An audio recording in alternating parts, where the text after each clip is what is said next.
지친 하루의 끝, 당신의 하루를 위로하는 나은 책방. 지금 시작합니다.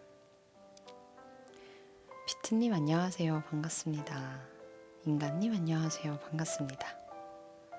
오늘도 잘 오셨어요? 지숙님 안녕하세요. 반갑습니다.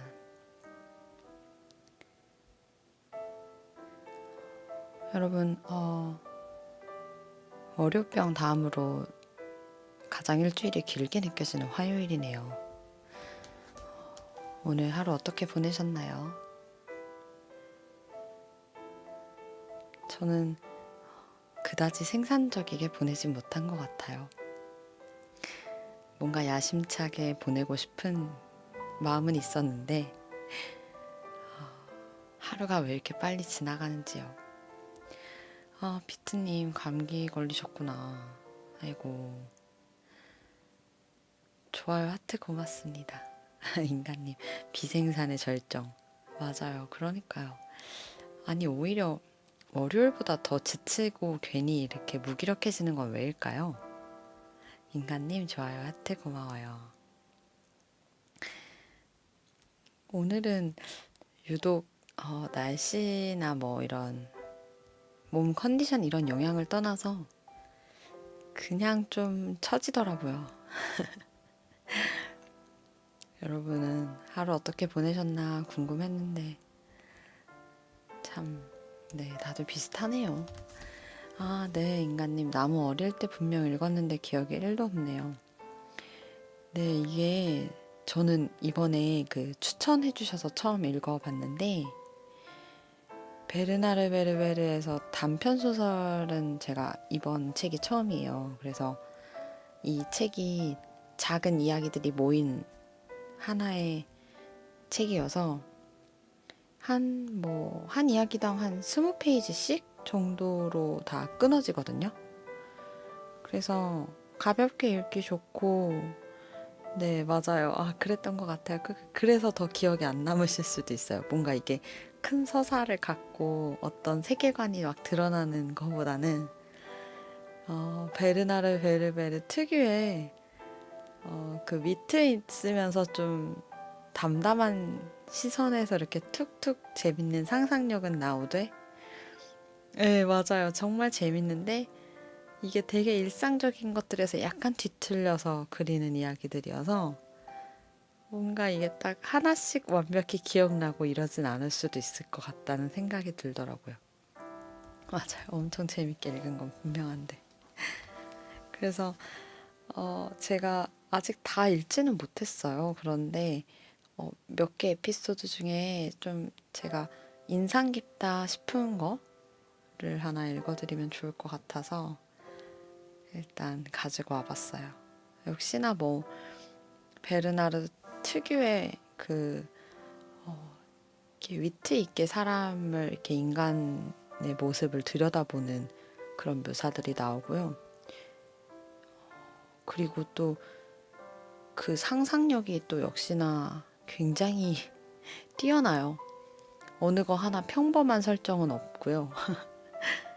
다 너무나 와 이렇게도 상상할 수 있겠구나 싶은 배경의 이야기들이 굉장히 일상적인 공감 어린 성격의 캐릭터들로 이렇게 풀어나가는 그런 이야기들로 모여 있어요. 그래서 읽다 보면은 뭔가 되게 와 진짜 이런 상황 이렇게 된다고 하다가 그래 사람이 참 이렇지라는 생각을 결국에는 또 하게 되는 그런 특유의 베르나르 베르베르의 서술법이 여기서도 나온답니다. 찐이님 안녕하세요. 반갑습니다. 오늘도 잘 오셨어요.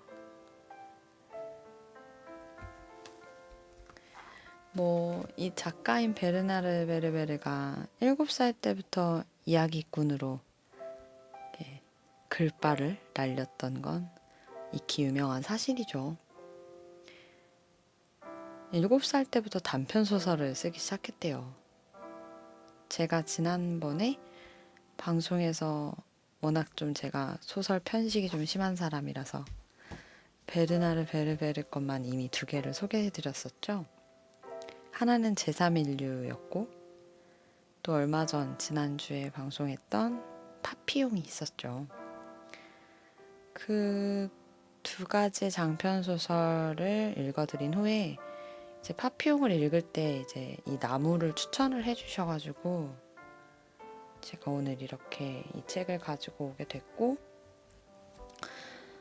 이 작가가 이 책을 쓰게 된 이유 중에 하나는 그냥 자신이 장편 소설을 쓰다가 유일한 도피처가 이렇게 짤막짤막한 자신만의 상상의 나래를 펼치는 단편 소설을 쓰는 일이었대요. 되게 재밌죠. 글 쓰는 게 스트레스를 받고 압박을 받아서 또 가벼운 글쓰기를 했다. 그래서 이런 이야기들이 나왔다라는 게 굉장히 저는 와, 지독한 사람이다. 지독한 이야기꾼이구나 이런 생각이 정말 소름이죠. 그걸 되게 이렇게 평범하게 이야기해요. 담담하게 얘기는 하는데 정말 신기해요. 맞아요. 소주 안주로 맥주 먹는 것 급 그렇죠. 그래서 읽으면서도 와, 정말 대단하다 이런 생각을 했어요. 그리고 또 그런 욕심도 있었대요. 첫 장편 소설이었던 개미를 발표한 뒤에 이야기를 빠르게 지어내는 능력을 또 유지하고 싶기도 했대요. 그래서 매일 저녁에 1시간을 할애해서 단편 소설을 하나씩 썼대요. 참 대단하죠. 보면은 천재로 불리우는 어떤 예술가들, 네, 어떤 뭐 운동 선수들, 뭐 그런 분들 중에 생각보다 굉장한 훈련과 노력파인 분들이 많더라고요. 제가 예전에 어떤 인터뷰에서 봤는데 지드래곤이 저는 물론 그를 잘 알진 못하지만 초등학교 그러니까 8살 때부터인가 10살 때부터인가 하루에 한 곡씩 무조건 작곡을 하는 거를 자기와의 약속으로 삼았었대요. 그래서 자기 그 이름으로 지은 곡이 1000곡이 넘는다는 얘기를 뭐 몇천 곡이 넘었겠죠? 그런 얘기를 했던 인터뷰를 들었던 게 기억이 나요. 맞아요. 물론 상상력은 천재지만 재능과 노력의 결과. 그렇죠, 인간님. 맞아요. 그러니까 자기가 가진 재능을 잘 발견도 했겠고 그거를 놓치고 싶지 않고 잘 유지하고 싶어서 매일 저녁 시간을 할애해서 남는 시간을 고정으로 지켜내고 이 단편 소설을 써왔대요. 의외로 또 이런 분들 보면은 꼭 일상에서 영감을 받죠. 되게 진부한 얘기지만 이 또한 그런 케이스네요. 머릿말에 보면 단편 소설을 구상할 때 나에게 영감을 주는 것은 주로 산책할 때의 관찰, 친구들과 나눈 이야기, 꿈 등이다. 때로는 나를 화나게 하는 어떤 일에서 영감을 얻기도 한다. 나는 이야기를 통해서 내 마음속에 생긴 화를 몰아내고 싶어 한다. 네, 이런 식으로 이야기를 하고 있어요.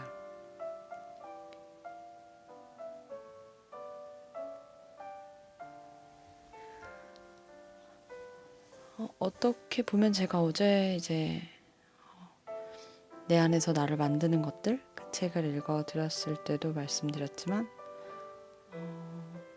생각보다 내가 가진 소스들이 있다는 거 그거를 꼭 이런 작가들은 이야기를 하더라고요. 저도 아직 그 부분을 찾아가는 중이지만 네, 그렇다네요. 많은 이야기들이 이 나무라는 소설에 담겨 있어요. 그런데 그 중에서 제가 오늘 읽어드리고 싶은 이야기는 고민을 많이 했는데요. 황혼의 반란이라는 이야기를 읽어드리려고 해요. 이 제가 오늘 읽어드리려고 하는 황혼의 반란이라는 이야기는 베르나르 베르베르가 어떤 양로원을 방문하고 난 뒤에 쓴 작품이래요. 세상에 잘 알려지지 않은 닫힌 세계, 그러니까 감옥이나 정신병원, 도살장 등 작품에서 종종 우리 현대사회의 실상을 보여주는 그런 무대로 활용했었다고 이야기를 하면서 이 이야기를 설명해주고 있어요.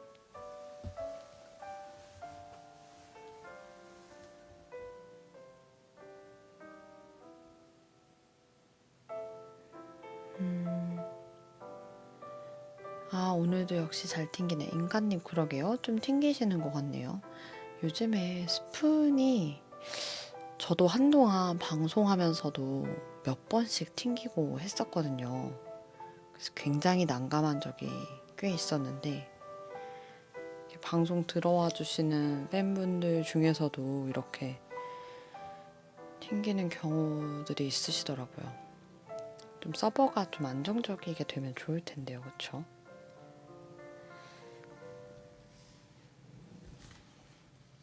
그러면 한번 읽어봐 드릴게요. 중간중간에 끊어가면서 또 읽고 할게요. 이게 내용이 한 20페이지 정도가 되거든요. 말 그대로 양로원에 다녀와서 썼던 이야기라는 거, 그리고 황혼의 반란이라는 제목에서 느껴지는 주인공들의 캐릭터들이 어느 정도 연상은 되실 거라는 생각이 드네요. 노인들의 이야기예요. 어떤 이야기일지 한번 읽어봐 드릴게요.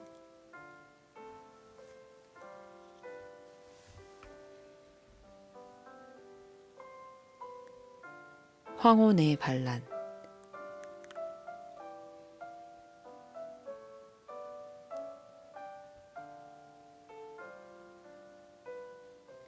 그들일까요? 초인종이 딩동댕 하고 울렸다. 할아버지 프레드와 할머니 리세트는 겁에 질린 동물처럼 바닥에 웅숭구리고 있었다.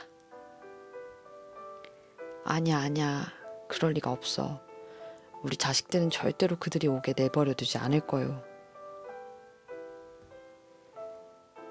벌써 3주 전부터 세노와 나누에게서 아무 소식이 없어요. 사람들 얘기가 자식들이 소식을 끊고 나서 얼마 지나지 않으면 그들이 온다던데.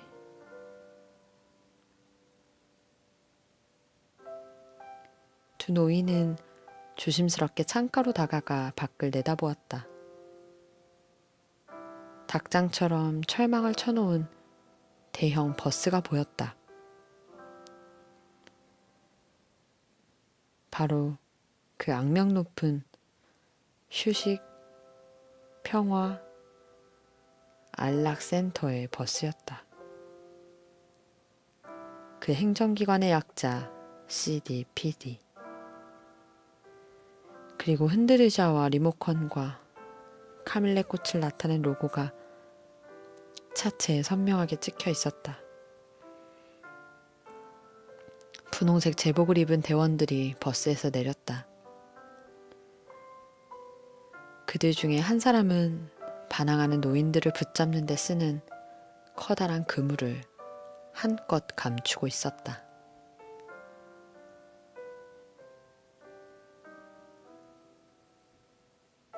프레드와 리세트는 서로 바싹 몸을 기대었다. 프레드는 분노로 몸을 떨고 있었다. 결국 그들의 자식들도 부모를 버린 셈이었다. 그들의 사랑하는 아들, 딸마저도 부모를 CDPD에 넘기고 말았다는 얘기였다.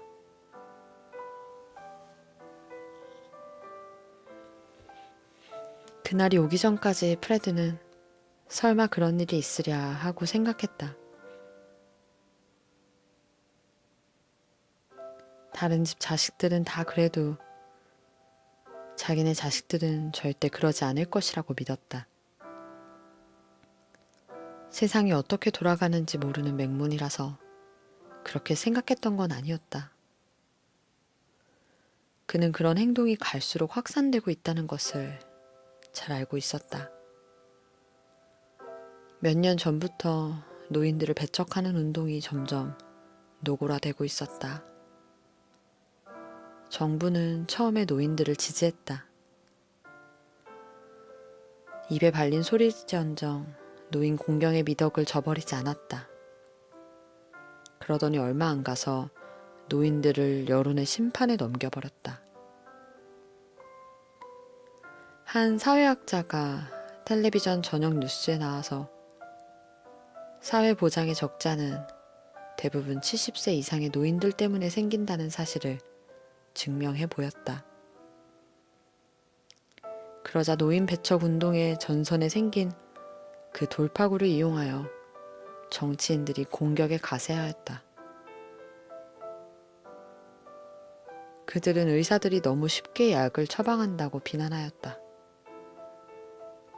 의사들이 공익은 뒷전으로 돌리고 고객을 잃지 않기 위해 마구잡이로 노인들의 생명을 연장시키고 있다는 것이었다.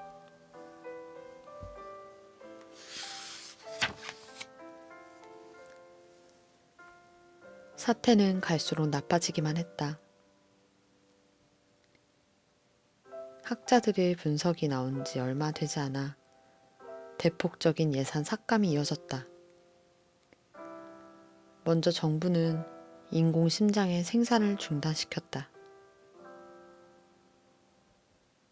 그 다음에는 피부와 신장과 간의 대용물을 개발하기 위한 프로그램들을 종결시켰다.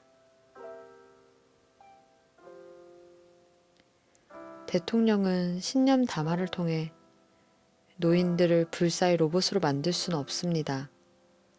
생명에는 한계가 있고 그 한계는 존중되어야 합니다. 라고 선언했다.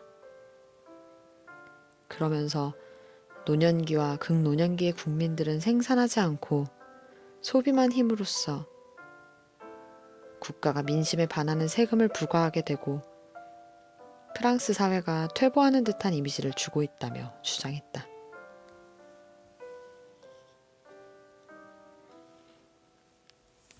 요컨대 나라의 모든 경제 문제가 노인의 증가와 연결되어 있음이 명백해지고 있다는 얘기였다.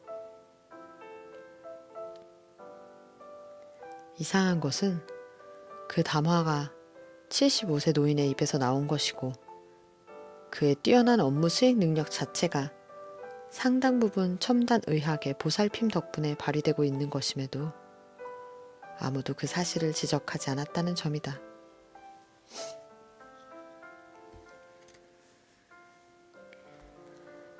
그 담화가 있은 뒤에 70세 이상의 노인들에 대해서 약값과 치료비의 지급을 제한하는 조치가 취해졌다.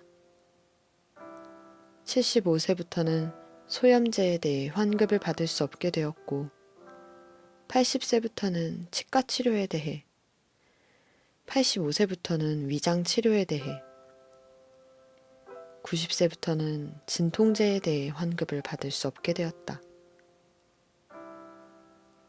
또 100세 이상의 노인들은 누구를 막론하고 무료 의료 서비스를 일절 받을 수 없게 되었다.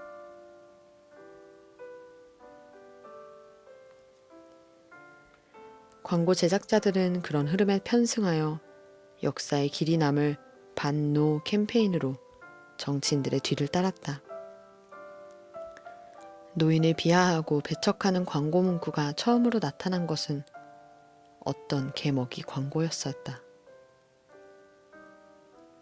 이 광고에서는 한 노인과 개가 등장한다.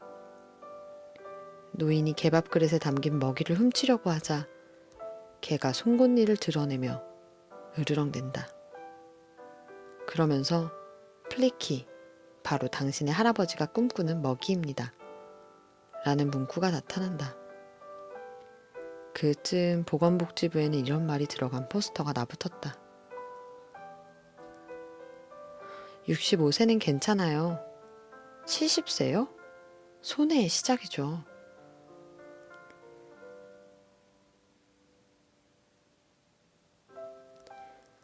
노년의 이미지는 점차 사회의 모든 부정적인 요소와 결합되었다.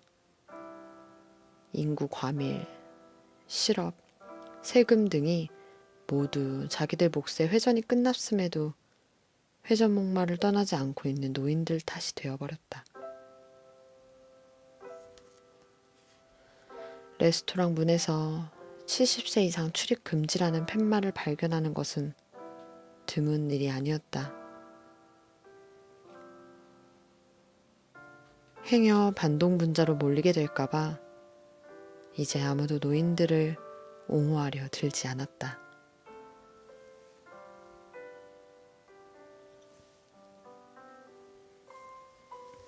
네, 여기까지 일단 읽고 잠시 끊어갈게요. 그러니까 어떤 상황인지 연상이 되시죠? 인간님, 오늘도 역시 잘생기네 하시고서 벌써 슬프다 말씀해 주셨는데, 그러니까요, 정말 슬프죠. 박물관님, 안녕하세요. 반갑습니다. 오늘도 잘 오셨어요. 지금 저는 황혼의 반란이라는 작은 이야기 하나를 읽어드리고 있습니다. 이야기의 배경으로는 두 노인 부부가 처음에 등장해요. 집에 있는데 불길한 초인종 소리가 들리기 시작하죠. 그런데 아니나 다를까 자신들을 연행, 어떻게 보면 강제로 집행해 가려는 그런 요양병원 사람들이라는 거를 알게 돼요. 그 이유는 모든 시대의 사람들이 노인을 굉장히 부정적인 존재로 사회의 악으로 평가하는 시대가 되어버린 그 배경이기 때문에 모든 자식들이 부모를 버리는 그런 옛날 우리나라에 있던 고려장 같은 그런 문화가 프랑스에 생겨난 그런 상태를 배경으로 하고 있어요. 맞아요, 인간님. 모든 젊은이는 늙고 모든 늙은이는 죽는다라는 말이 생각나네요. 그러니까요. 이게 되게 어떤 상상력에 의해서 쓰여진 거지만 너무나 일어날 수 있을 법한 그런 내용인 것 같아서 더 마음이 무거웠고 굉장히 가볍게 경쾌하게 전개하는 것 같지만 그 내용의 의미가 결코 가볍지 않은 그런 느낌이에요. 이제 레스토랑 문에서 70세 이상 출입 금지라는 팻말은 어디서든 쉽게 발견할 수 있는 일이고 더 이상 의료보험은 나이에 따라 차등으로 지급이 멈춰지게 되고요. 정치인과 광고, 마케팅하는 모든 경제인들은 노인의 이미지를 사회의 악으로 더욱더 크게 몰아가죠.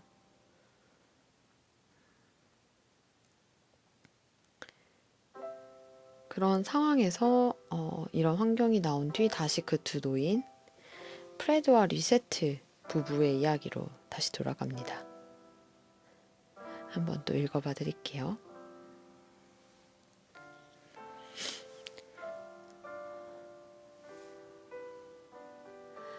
네, 인간님. 진화 심리학적으로 부모는 자식을 키우게 돼 있지만 자식이 부모를 부양할 이유는 없다고 들었던 것 같아요. 부모 부양이 생존에 도움은 안 되니까요. 그러게요. 그래서 제가 어디서 속담처럼 그런 말을 하나 들었는데 비슷한 말인데 한 명의 부모가 10명의 자녀를 키울 순 있어도 10명의 자녀가 부모 한 명을 건사하지 못한다라는 말이 있다고 하더라고요.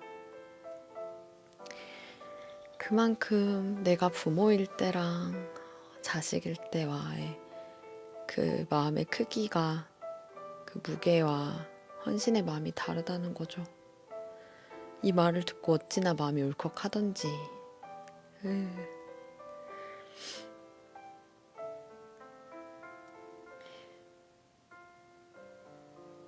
이 불행해진 위기에 놓인 프레드와 리세트는 과연 어떻게 이 상황을 대처해 나갈까요? 마저 읽어봐 드릴게요.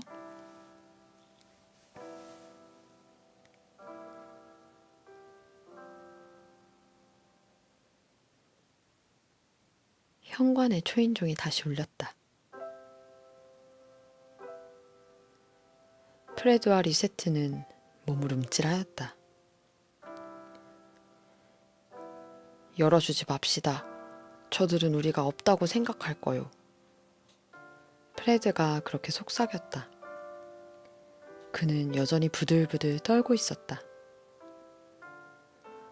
그들은 2층에 있었기 때문에 창문 너머로 철망버스의 내부를 볼 수 있었다. 리세트는 이웃에 사는 콜트랑씨 부부가 버스 안에 있는 것을 보았다. 토요일 오후면 을에 함께 어울려 카드놀이를 하는 부부였다. 보아하니 그들 역시 자식들에게 버림을 받은 모양이었다. 문 열어요. 안에 있다는 거 알고 있어요.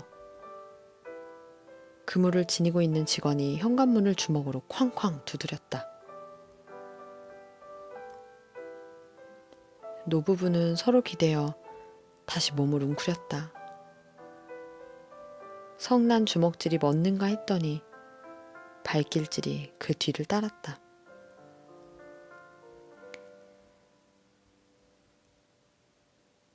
철망 버스 안에 갇힌 폴트랑씨 부부는 고개를 숙이고 있었다. 그들은 이런 일이 생길이라는 것을 진작 예감하고도 다른 노인들에게 미리 알려주지 못한 것을 안타까워하고 있었다. 프레드와 리세트는 지난 토요일에도 그들 집에 놀러 갔었다. 네 사람은 노인 배척 법률들을 화제에 올렸다. 프레드와 리세트는 CDPD가 아주 나쁘기만 한 것은 아니라고 생각하고 있었다. 하지만 풀트랑 부부는 대단히 비관적이었다. 말세예요, 말세. 어떤 집 자식들은 늙은 부모를 나무에 묶어놓고 바캉스를 떠나가까지 한대요. 부모가 따라 나서지 못하게 하려고 말이에요. 그래서 늙은이들이 며칠 동안 먹지도 못하고 악천후에 방치된다는 거예요. 그러다가 결국은 센터로 가게 되는 거죠.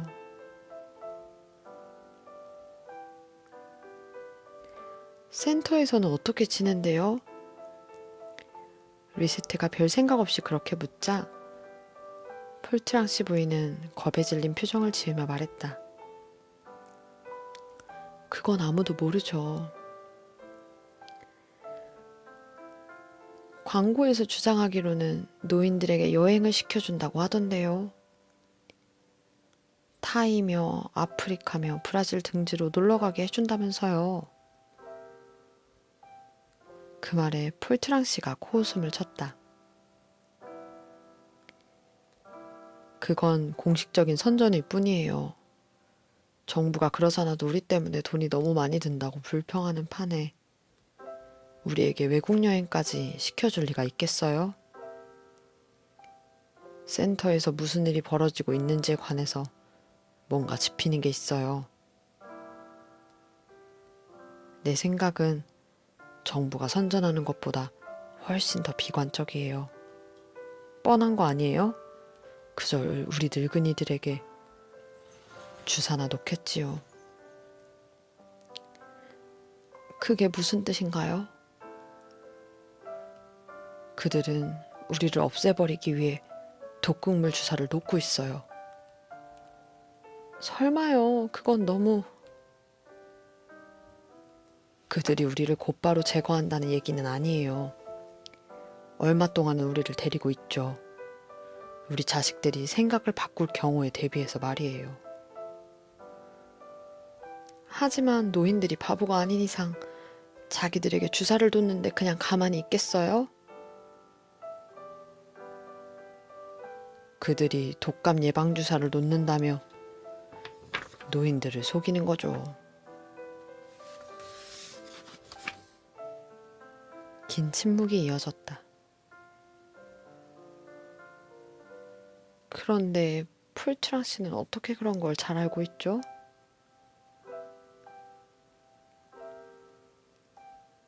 그는 묵묵부답이었다. 그러자 프레드가 잘라 말했다. 그건 풍문입니다. 나는 그게 한낱 풍문일 거라고 확신해요.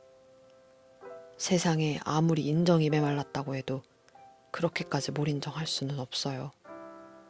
지레 겁을 먹은 사람들이 거기에서 그런 일이 벌어지고 있을 것이라고 상상한 겁니다. 인생을 그렇게 장밋빛으로 볼 수 있다는 게 부럽네요. 하지만 내 아버지가 전에 이런 말씀을 하셨지요. 낙관론자들이란 일이 어떻게 돌아가는지 잘 모르고 있는 사람들일 뿐이다라고 말이에요. 그러면서 풀트랑 씨는 한숨을 내쉬었다. 아래층에서 CDPD의 하수인들이 현관문을 노루방 장도리로 따고 있었다. 그들의 동작은 자신만만하고 거의 기계적이었다. 매일같이 그런 일을 숱하게 하는 모양이었다. 그들이 소리쳤다. 뭐가 무서워서 그래요? 모든 게 잘 될 겁니다. 겁내지 마요. 프레드는 죽기 아니면 까무러치기라는 심정으로 리세트의 허리를 잡았다.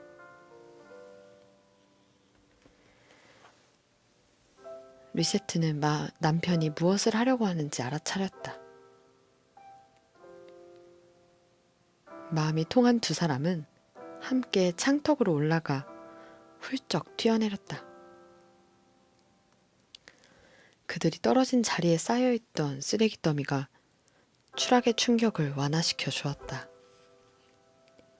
프레드는 결연하게 벌떡 일어나 리세트의 팔을 끌어주며 CDPD의 버스 쪽으로 내달렸다. 보도에 남아있던 대원들이 깜짝 놀라서 머뭇거리고 있는 사이에 그는 잽싸게 운전석에 앉아 질풍처럼 버스를 출발시켰다.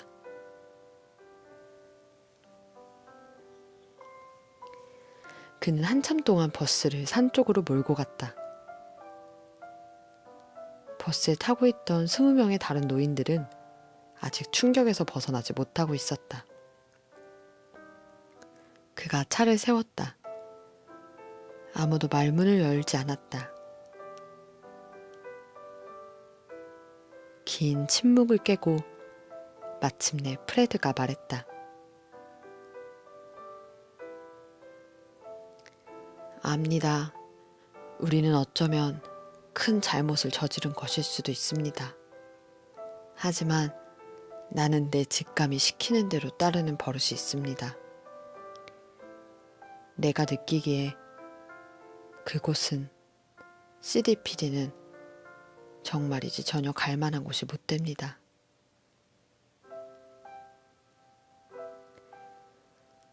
다른 노인들은 여전히 얼떨떨한 표정이었다. 다들 어찌해야 할지를 몰라 쭈뼛거리고 있는데 풀트랑 씨가 갑자기 만세! 하고 소리쳤다. 그러자 약간의 시간을 두고 모든 승객이 그를 따라 만세를 외쳤다. 다만 80대의 한 남자 노인은 예외였다. 랑글루아라는 이름의 그 쪼글쪼글한 노인이 말했다. 우리가 앞으로 살면 얼마나 산다고. 그래도 CDPD에서 죽을 순 없지요. 프레드가 대받았다. 문득 그는 이제 자기가 전혀 떨고 있지 않음을 알아차렸다.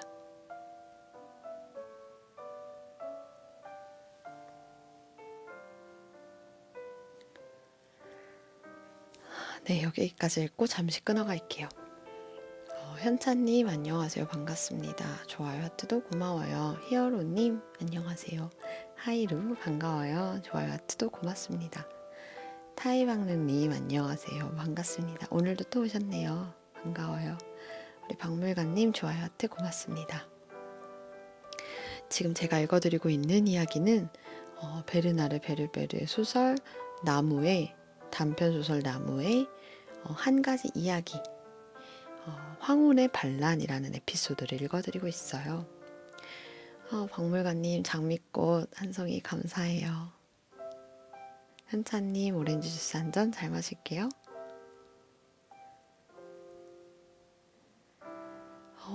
이 소설의 배경은 노인들이 사회에서 배척당하는 시대를 배경으로 하고 있어요. 그래서 자식들이 모두 자신의 부모, 노인인 부모를 버리는 시대가 됐고 정치적으로, 법적으로, 사회적으로, 모든 경제적으로 언론이 모두가 노인을 사회의 악으로 치부하게 된 사회를 배경으로 하고 있답니다. 그러다가 주인공인 두 부부가 프레드와 릭세트가 그들마저 믿고 있던 자신의 자식에게 버림을 받았다는 사실을 알게 되고 CDPD라는 대표 요양기관에 끌려가게 되는 상황에 놓이게 돼요. 그런데 주인공 남자인 이 노인 프레드는 그 상황을 받아들일 수 없다는 생각에 결의를 다지고 그 요양 수송 차량을 가로채서 달아나 버립니다. 그래서 그 수송 차량에 강제로 집행되던 노인들을 데리고 숲속으로 도망가게 되는 거죠. 지금은 거기까지 읽어드렸어요. 네, 인간님. 소설이라지만 현재 그리고 미래의 우리 사회에 언젠가 맞닥뜨려야 할 현실의 문제라는 생각이 들어요. 어쩌면 프레드와 리세트가 지금 젊은 세대인 제가 될 가능성이 클 것 같다는 생각이 불쑥 났습니다. 맞아요. 진짜 사실 모르는 거죠. 저는 가끔 그럴 때 좀 무서워질 때가 있어요. 이미 사실 경제적인 부분으로 그 연금 문제에 대해서 고령화 사회의 탓으로 이제 원인을 돌리면서 이미 그런 알게 모르게 암묵적으로 조금씩 고령화에 대한 문제를 조금 많이 부각하고 있잖아요. 우리가 살아갈 나이가 들어가는 시대에는 더 그런 위협을 받을 수 있게 되겠죠. 우리가 살아갈 앞으로의 20, 30년의 시간은 더 많은 사회의 변혁이 일어날 거고 더 많은 직업의 존폐가 달리게 될 텐데요. 그렇게 되면 안정적이라는 거가 사라지게 될 수가 있으니 이런 상황이 충분히 올 수도 있겠다라는 생각이 들었어요. 그래서 저는 아직 비록 노인이 아니지만 언제든 우리는 노인이 될 것이기에 이 주인공인 프레드와 릭세트를 정말 응원하게 되더라고요. 과연 숲속으로 도망친 노인 일행들은 어떻게 될까요? 앞으로 읽어봐 드릴게요. 네, 인간님. 그래도 우리 부모 세대에게는 이런 걱정 안 하게 만들어 드리고 싶어요. 그러게요. 저도 사실 더 열심히 더 나은 삶을 살고 싶은 이유 중에 하나가 우리 부모님이 조금은 그동안 살아오신 고생의 세월을 조금이라도 보상받으시면 좋겠다. 내가 조금 더 잘 돼서 노년을 조금이라도 더 편하게 해드리고 싶다라는 간절한 바람이 있거든요. 그렇게 잘 될 거예요. 우리 다. 인간님도, 그리고 같이 듣고 계시는 모든 우리 팬분들도, 저도요. 마음의 방향이 우선 중요한 거니까요. 이어서 한번 또 읽어봐 드릴게요.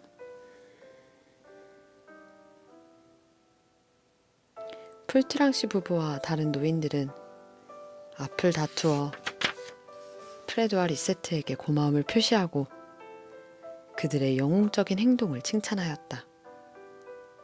하지만 프레드는 그들을 말렸다. 이러고 있을 때가 아닙니다. 경찰이 곧 쫓아올 겁니다. 서둘러 산속으로 피신하도록 합시다. 숲에 당도하자 도망자들은 불안에 휩싸였다.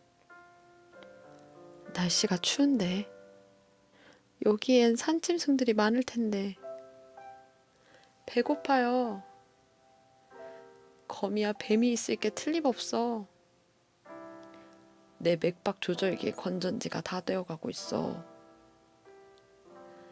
나는 항생제 투여요법을 받고 있어요.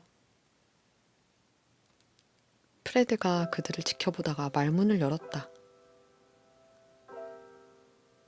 다들 조용히 하십시오. 그의 목소리는 차분했다. 어느새 그는 그들의 지도자가 되어 있었다. 하긴 그가 그들을 속박에서 풀어냈으니 이제 그들을 책임져야 하는 것도 그였다. 경찰이 열심히 우리를 찾고 있을 테니 불을 피울 수는 없습니다. 그 대신 몸을 피할 수 있는 동굴을 찾아내는 것이 급합니다.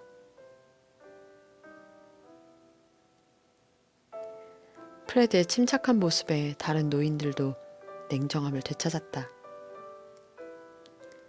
1시간쯤 지나자 현장을 탐사하러 갔던 사람들이 돌아와 제법 큰 동굴 하나를 발견했다고 알렸다. 그들은 모두 동굴로 갔다. 여기에서는 안심하고 불을 피워도 되겠어요.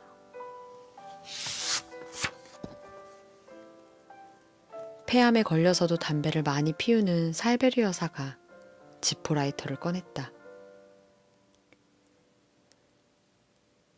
다른 노인들은 잔가지들을 주워다가 쌓아 올렸다. 하지만 로빈슨 크루 소식에 모험을 이제 갓 시작한 프레드는 새로운 형태의 그런 스카우트 활동에는 별로 재주가 없는 것으로 밝혀졌다. 연기가 동굴에 가득 차서 그들은 숨을 쉬기 위해 서둘러 밖으로 나가야만 했다. 고도비만에 걸린 노인 한 사람만 제때에 탈출하지 못했다. 그는 심하게 기침하다가 그만 심장마비로 죽고 말았다. 동료들은 그를 땅에 묻기 전에 임시 변통으로 간단한 장례의식을 치렀다. 프레드는 노인 하나가 죽는 것은 도서관 하나가 불타는 것입니다. 잘 가시게 꽁트랑 하는 식으로 조사를 하였다. 매장이 끝난 뒤에 전직 과학 저널리스트인 랑글루아는 동굴에 연기를 배출하는 시스템을 만들어 보자며 제안했다. 동굴 천장의 흙으로 된 부분에 구멍을 뚫어보자는 것이었다. 그 일은 그들의 생존과 관련된 최초의 교훈이었다. 이튿날 그들은 사냥을 하기로 결정했다. 물론 그들에겐 활도 없고 총도 없었다. 하지만 풀트랑 씨는 커다란 돌멩이를 던져 운수 나쁜 다람쥐 한 마리를 잡는 데 성공했다. 그 다람쥐가 그들의 첫 식사였다. 간에 기별도 안 가게 양이 적은 식사이긴 했지만 말이다. 그 다음날 숲이 안갚음을 하였다. 전날 다람쥐를 죽인 풀트랑 씨의 부인이 산토끼를 잡으려다가 오히려 반항하는 산토끼에 떠밀리는 바람에 넉장거리를 하며 벼랑에서 떨어진 것이다. 그들은 저승객이 된 그녀를 땅에 묻었다. 이제 남은 사람은 20명이었다. 그날 저녁에 노인들은 불가에 모여 토론을 벌였다. 우리는 끝내 이 궁지에서 벗어나지 못할 거예요. 바르니의 여사가 그렇게 비관적인 진단을 내렸다. CDPD 사람들에게 붙잡힐 때 가져온 약들이 다 바닥난 모양이었다. 늑대들이 우리를 잡아먹을 겁니다. 경찰이 우리를 찾아낼 거예요. 프레드는 그들을 안심시켰다. 그의 목소리에는 갈수록 자신감이 배어가고 있었다. 우리가 너무 눈에 띄는 행동을 하지 않는 한 여기에 있으면 안전합니다. 그들은 우리가 사라진 지 며칠이 지났기 때문에 우리가 얼어 죽었거나 산짐승들에게 잡혀 먹었을 것이라고 생각할 겁니다. 노인을 과소평가하는 것이 바로 그들의 약점이죠. 모네스티 씨가 투덜거렸다. 우리가 이런 처지에 놓일 것이라고는 꿈에도 생각하지 못했어. 그러자 한 노파가 사람들을 둘러보며 말했다. 세상이 어쩌다 이렇게 된 거죠. 우리는 우리 부모님들에게 그런 식으로 행동을 한 적이 없는데. 프레드가 노파의 말을 잘랐다.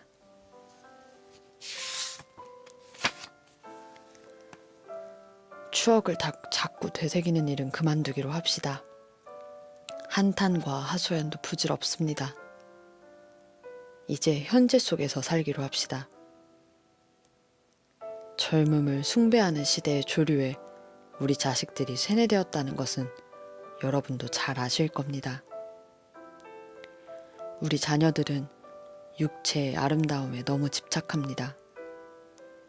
몸무게를 줄이고 주름살을 없애는 것을 하나의 신앙 행위처럼 여기고 체조나 조깅을 신성한 의무로 생각합니다. 그렇게 몸을 가꾸고 젊음을 유지하는 데에만 몰두한 나머지 그들은 바보가 되어가고 있죠. 우리를 제거함으로써 자신들의 젊음이 영원히 유지될 것이라고 생각하는지는 모르지만 그건 참으로 큰 착각이죠.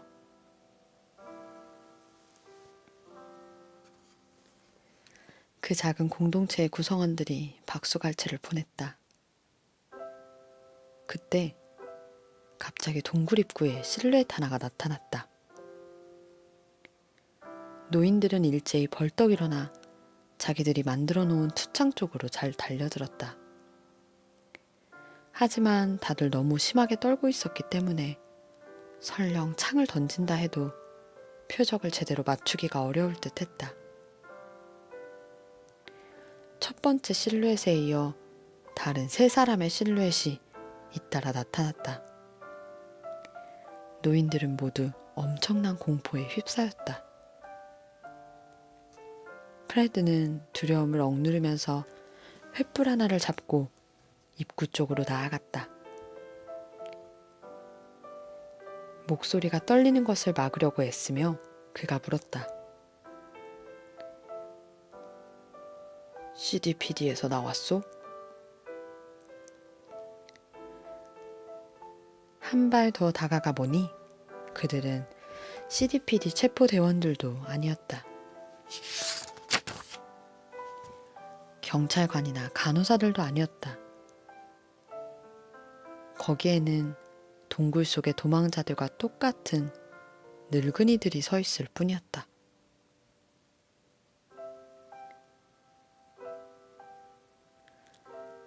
우리는 어떤 센터에서 탈출했습니다.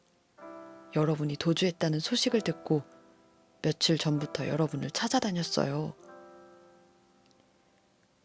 허리가 구부정한 노인이 그렇게 사정을 설명한 다음 자기를 소개했다.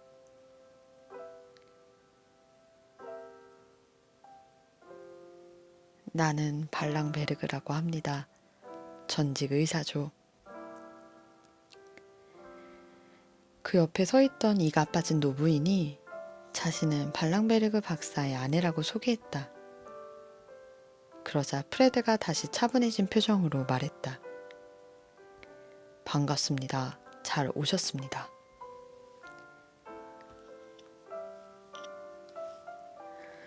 아마도 잘 모르시겠지만 이 나라 모든 노인에게 여러분은 영웅입니다. 소식이 금방 퍼졌어요. 여러분들이 도주에서 어딘가에 살아있다는 것을 모두가 알고 있습니다. 정부 당국에서는 살아있다는 것을 모두가 알고 있습니다.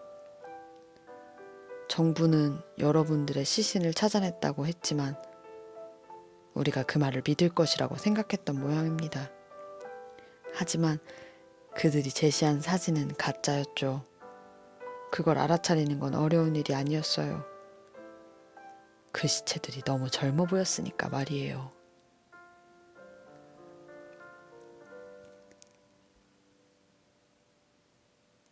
그들은 폭소를 터뜨렸다. 그토록 즐겁게 웃어보는 것은 참으로 오랜만에 있는 일이었다. 한번 터지기 시작한 웃음은 좀처럼 멋지를 않았다. 그들은 기침이 나고 얼굴이 붉어지고 땀이 맺히도록 웃었다.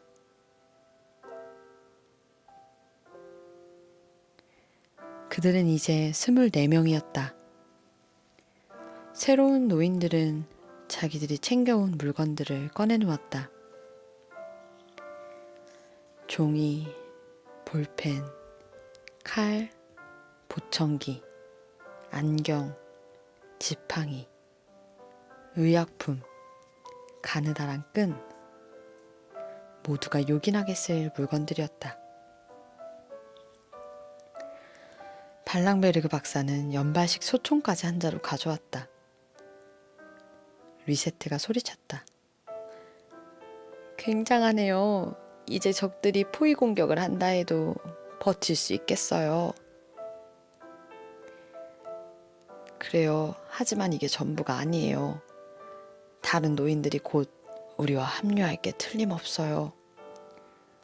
이전까지는 센터에서 도망을 쳐도 살아갈 희망이나 도피처를 구할 가능성이 없었어요.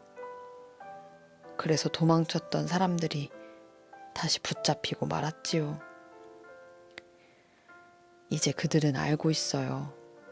여기 산속에서는 모든 것이 가능하다는 것을 말이에요.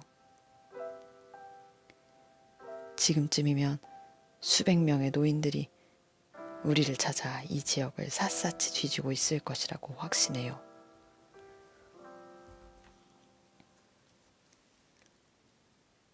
아닌 게 아니라 나날이 많은 노인들이 찾아와 반란자들의 진영에 기세하였다. 적지 않은 노인들이 오던 길로 혹은 온 지 얼마 되지 않아 기력이 다하여 죽었다. 병에 맞는 약이 없어서 죽는 노인들도 있었다. 하지만 살아남는 사람들은 점점 강인해져 갔다. 재주가 아주 많은 발랑베르그 박사는 동료들에게 토끼 올감이 만드는 법을 가르쳐 주었다. 한편 뛰어난 식물학자인 그의 아내는 식용버섯을 식별하는 방법, 그들은 독버섯 때문에 애석하게도 몇 명의 동료를 잃은 적이 있었기 때문에 그 방법과 곡물과 채소 씻는 방법 등을 가르쳤다. 왕년의 전기기술자였던 폴트랑 씨는 풍력 발전기를 세우는 일에 몰두하였다. 그는 회전 날개가 바깥 사람들의 눈에 띄지 않도록 나무 갓 위로 겨우 올라가게 설치하였다.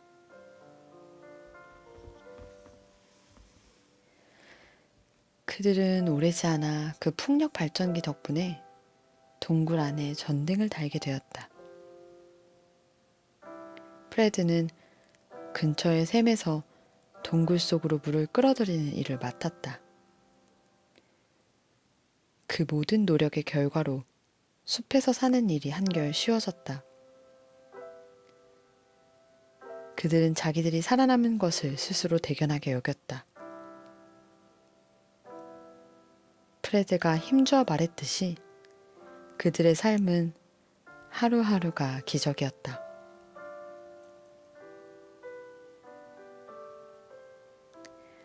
처음에 동굴과 근처의 다른 동굴들에 집결한 노인들이 곧 100여 명에 달했다. 프레드와 리세트는 CDPD가 두려워하고 70세 이상의 노인들 모두가 찬양하는 신화적인 인물이 되었다. 프레드는 한 노인이 가져온 카메라로 은신처에서 사진을 찍었다. 그의 사진은 곧 아름아름으로 퍼져나가 노인들의 집에 걸리게 되었다.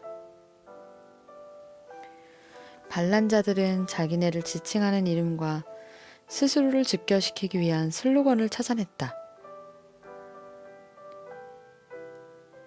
그들 집단의 이름은 흰 여우들이었고 그들의 슬로건은 살아있는 한 희망은 있다 였다.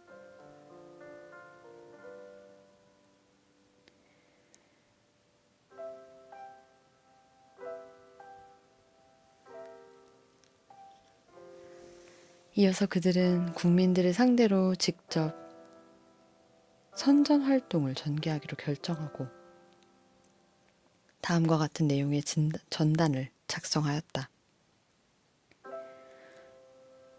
우리를 존중해 주십시오.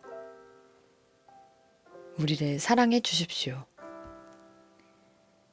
노인들은 아기들을 돌볼 수 있고 뜨개질을 할 수 있습니다. 다리미질이나 요리도 할 수 있습니다.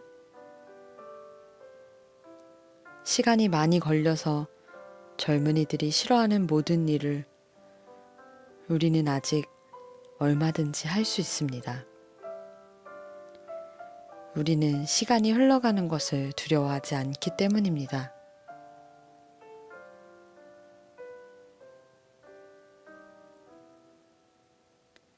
오늘날의 인간은 늙은이들을 죽임으로써 마치 쥐들처럼 행동하고 있습니다. 사회의 가장 약한 구성원들을 가차없이 제거해버리는 쥐들처럼 말입니다. 하지만 인간은 쥐가 아닙니다. 인간은 서로 연대할 줄 알고 함께 어울려 살 줄 압니다. 만일 인간이 가장 약한 자들을 죽인다면 인간의 모둠살이는 아무 쓸모가 없습니다. 노인을 배척하는 법률들을 철폐합시다. 우리를 제거하기보다 활용할 생각을 하십시오.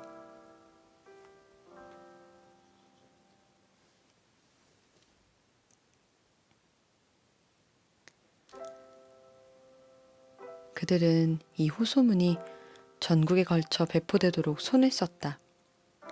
하지만 프레드는 그것으로 만족하지 않았다. 그는 자기네 공동체를 수호하는 것만이 능사가 아니라고 판단했다. CDPD에 아직 갇혀있는 노인들까지 모두 해방시켜야 한다는 것이 그의 생각이었다. 그의 제안에 따라 흰 여우들 중에서 가장 활동적인 사람들이 나섰다. 그들은 CDPD에 수용된 노인의 자식들로 행세하기로 했다. 양심의 가책을 느낀 자식들이 숙고의 기간을 거친 뒤에 부모를 다시 찾으러 온 것처럼 보이도록 하기 위해 그들은 젊은이들처럼 옷을 입고 머리를 염색했으며 가짜 신분증을 소지하였다. 그들의 활동은 점차 관계당국의 의심을 사기 시작했다. 당국은 잘못을 뉘우쳤다고 주장하는 자녀들이 갑자기 늘어나는 것을 석연치 않게 생각했다. 그래서 부모를 다시 데리러 오는 모든 사람에게 우선 손부터 보여줄 것을 요구하였다. 얼굴이나 복장으로는 나이를 속일 수 있어도 손으로는 나이를 속일 수 없다는 게 그들의 생각이었다. 그러자 프레드는 도시 게릴라 활동을 전개하기로 결정했다. 흰 여우들의 활동대원들은 CDPD 중에 한 곳을 일제히 공격해 노인 50여 명을 해방시켰다. 그리하여 반란자 수의 증가는 더욱 강해졌다. 그들은 이제 진짜 군대가 되어가고 있었다.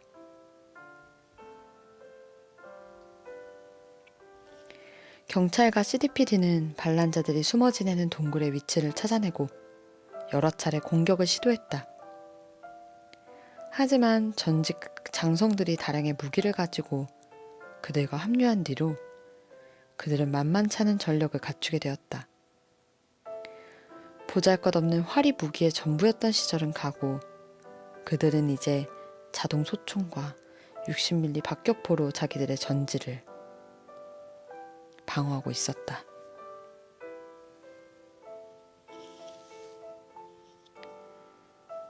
젊은 장관들로 구성된 새 정부는 양보하기를 거부했다. CDPD의 체포대원들은 노인들을 자택에서 끌어내기 위해 점점 더 많은 장비를 동원하고 있었다. 반란이 온 나라로 확산되기 전에 일을 끝내려고 그렇게 포악을 떠는 듯 했다. CDPD는 이제 버스를 사용하지 않고 은행들로부터 징발한 현금 수송용 방탄 유괴 차량을 사용하고 있었다. 정부는 물러서기는커녕 점점 더 강경한 정책으로 빠져들어갔다.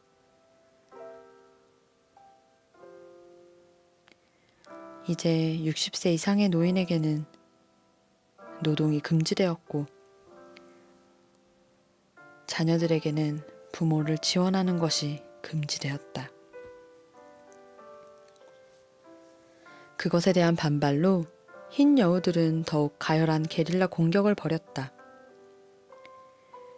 양 진영의 입장은 갈수록 강경해졌다. 반란군의 첫 거점이 된 동굴과 그 뒤에 새로 찾아낸 여러 동굴은 완전히 요새로 변해 있었다. 안전이 보장되고 편의시설이 늘어나자 산속에 숨어 사는 삶도 그런대로 쾌적해졌다. 노인들은 그런 삶이야말로 참다운 청춘을 되찾게 해주는 기적 같은 삶이라고 여기며 그것을 기꺼이 받아들였다.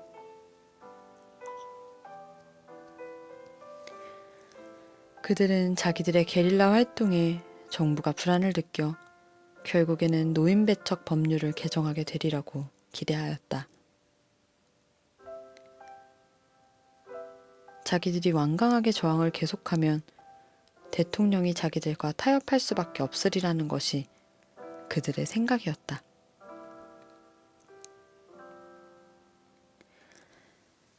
하지만 상황은 정반대로 전개되었다. 보건복지부 장관은 노인들의 반란을 완전히 종식시키기 위한 대책을 강구해냈다. 어떤 영웅적인 계략으로 반란자들이 어쩔 수 없이 투항하게 만들겠다는 것이 아니라 그저 독감 바이러스를 이용하자는 것이었다. 헬리콥터들이 숲 위로 날아올라 바이러스 샘플들을 다량으로 살포했다. 리세트가 가장 먼저 죽었다. 하지만 프레드는 투항을 거부하였다.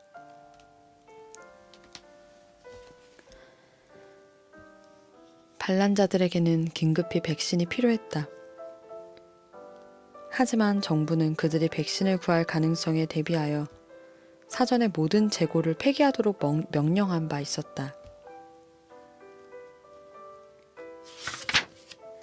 따라서 전염은 피할 수가 없었다.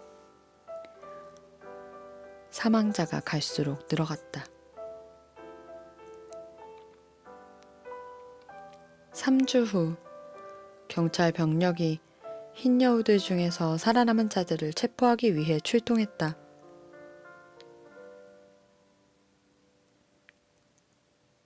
그들은 어떤 저항에도 맞닥뜨리지 않았다. 프레드는 CDPD 대원들에게 체포되었다.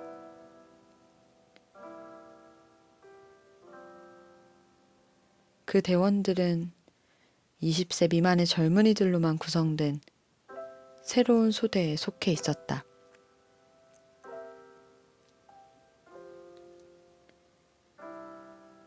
전설에 따르면 프레드는 주사를 맞고 죽기 전에 자신에게 주사를 놓은 자의 눈을 차갑게 쏘아보면서 이렇게 말했다고 한다.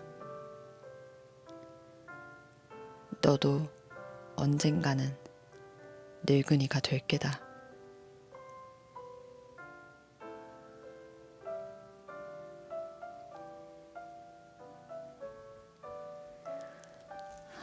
네, 여기까지예요.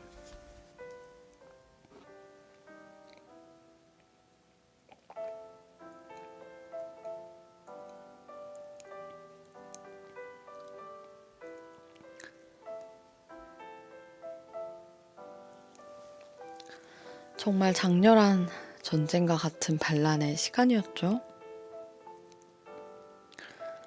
그런데 결론이 참 안타깝게도 네, 그렇게 종지부를 맺게 됐네요.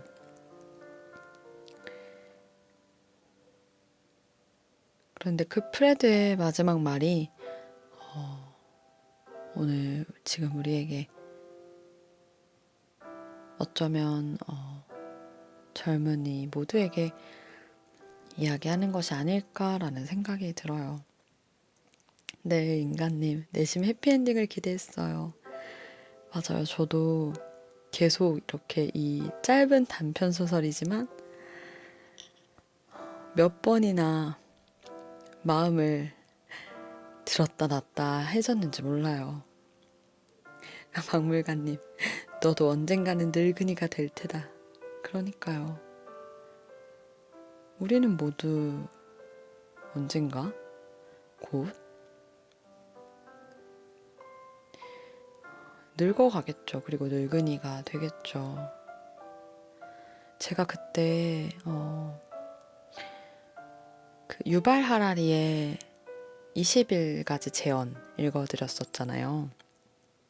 거기에 나오는 글을 읽으면서 가장 두려워했던, 그 작가가 가장 두려워했던 현실이 뭐였냐면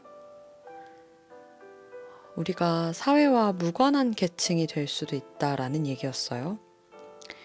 그냥 홀대를 받고 차별과 편견을 받고 핍박을 받는 게 아니라 그걸 넘어서서 이 사회와 아예 관련이 없는 존재가 되어질 수 있다라는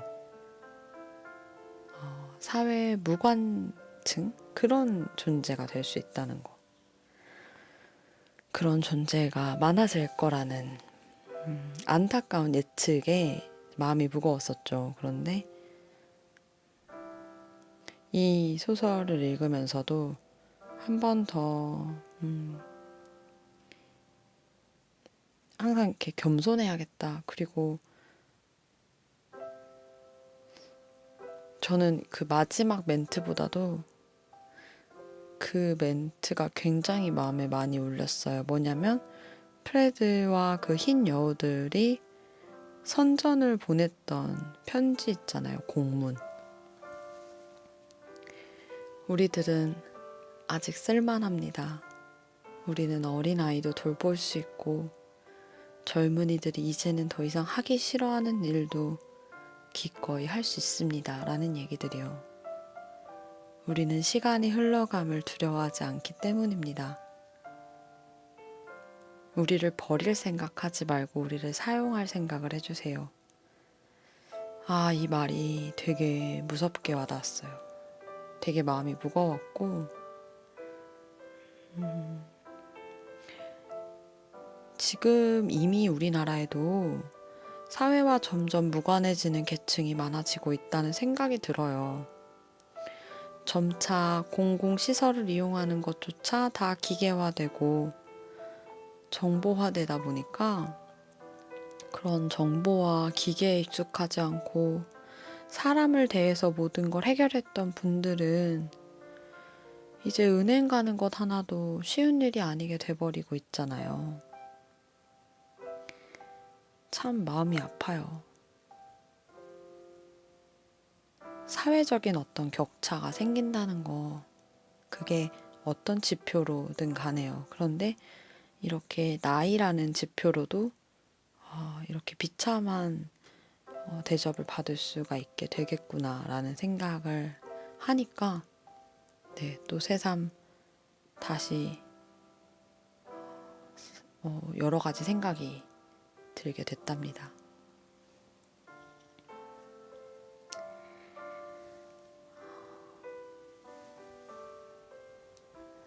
네, 베르베르 노인사회는 참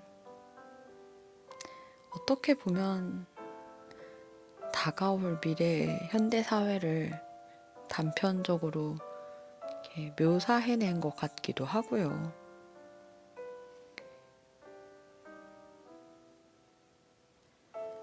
네, 재력이나 권력에 상관없이 배척당하는 사회였던 것 같은데, 그쵸, 나이가 있으면 무조건.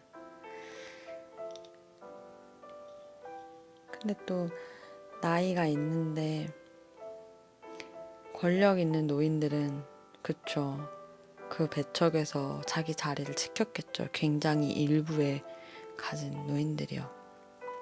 심지어 그런 사람들은 그런 편가르기, 그런 계층화를 이렇게 앞다투어 만들어 나갔던 사람들이라고 나오잖아요. 이 소설에서도. 그게 참 더 씁쓸해요. 자, 이 소설 모음집인 나무에는 재밌는 이야기들이 이거 외에도 또 있어요. 그래서 내일 한 번 더 가지고 올게요. 그래서 내일은 조금 다른 느낌의 또 재밌는 상상력과 현실적인 냉철한 묘사가 담긴 이야기를 여러분들과 함께 읽어보려고 합니다. 네, 그러니까요. 대통령도 75세였다고 했던 것 같은데, 그쵸? 참 이게 사람이 네, 참 무섭다라는 생각이 들고 내가 누군가에게 또 나도 모르게 어떤 곳에서 특권 의식이라든지 그런 차별을 가지고 편협하게 사고하진 않았는지 그런 생각도 또 반대로 하게 되네요.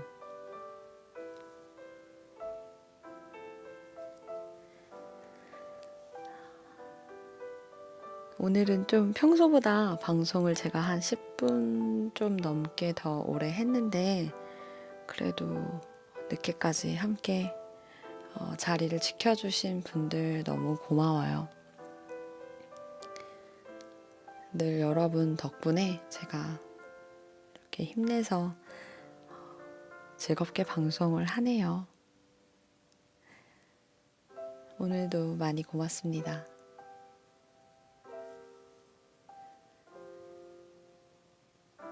행복한 밤 되시고요.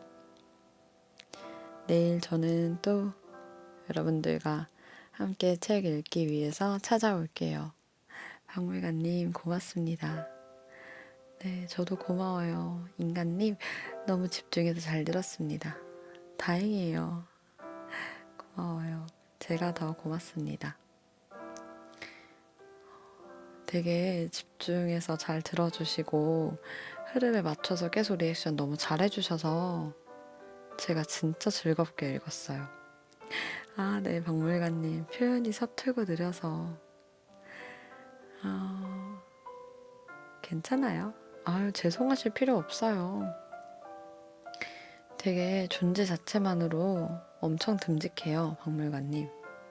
늘 고마워요. 저도 사실 좀 이렇게 달달한 표현을 잘 못하는 사람이라서 약간 조금 이렇게 밍밍하지만 사실은 이 말투의 표현보다 더 많이 고마워요. 그건 알아주세요. 내일, 아, 생각하고 쓰다 보면 다음으로 넘어가서, 음, 네. 뭐, 다음으로 넘어가면 어때요? 그냥 쓰다가 지우지 마시고, 그냥 남겨두세요. 제가 다 기억하고, 어, 같이 이야기 해드릴게요. 방해 전혀 안 돼요. 방해 안 돼요. 네, 뭐, 배고프다 얘기 쓰셔도 방해 안 돼요. 괜찮아요. 배려심이 너무 엄청나셔가지고, 네, 편하게 이야기해 주셔도 괜찮으니까, 네, 다음부터는 생각하시던 거, 쓰던 거 조금 느려지더라도, 좀 넘어가더라도 그냥 남겨주세요, 꼭.